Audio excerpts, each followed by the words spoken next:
बहुत सालों पहले एक गांव के किनारे एक पुराना और सुनसान घर था।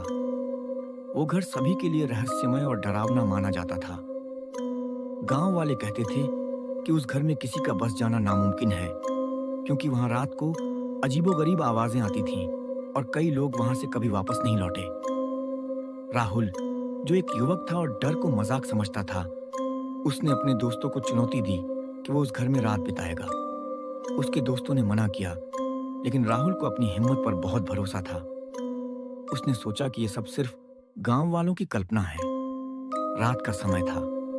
राहुल अपने बैग में टॉर्च, कुछ खाने पीने की चीजें और एक कैमरा लेकर उस भूतिया घर के पास पहुंचा। घर की खिड़कियां टूटी हुई थीं, दरवाजा जर्जर था और पूरे मकान पर घना झाड़ झंझट और धूल जमी थी।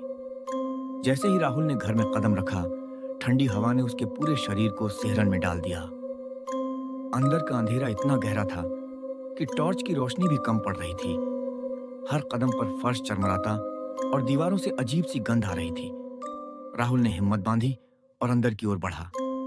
घर के एक कमरे में राहुल ने पुरानी किताबें और फटे हुए कपड़े देखे। तभी उसे दूर से एक धीमी सी आवाज सुनाई दी, जैसे कोई धीरे धीरे फुसफुसा रहा हो। राहुल ने उस आवाज की ओर देखा, लेकिन वहां कुछ भी दिखाई नहीं दिया। फिर अचानक दरवाजा खुद ब खुद बंद हो गया। राहुल ने दरवाजा खोला, लेकिन वो जाम हो गया था। उसने जोर लगाया, पर दरवाजा हिल नहीं रहा था। अब डर थोड़ा बढ़ गया था, लेकिन उसने हार नहीं मानी। राहुल ने अपने कैमरे से घर के अंदर का वीडियो बनाना शुरू किया।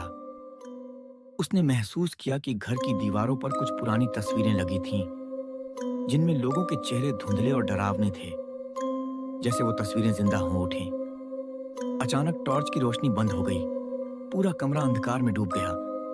राहुल की सांस रुक गई और वह अपने मोबाइल की रोशनी जलाने लगा। तभी उसे एक सफेद साया दिखा, जो कमरे के कोने से धीरे धीरे उसकी ओर बढ़ रहा था। राहुल ने अपने होश संभालते हुए दौड़ लगाई, लेकिन फर्श के नीचे से अचानक एक जोरदार आवाज आई और जमीन हिलने लगी।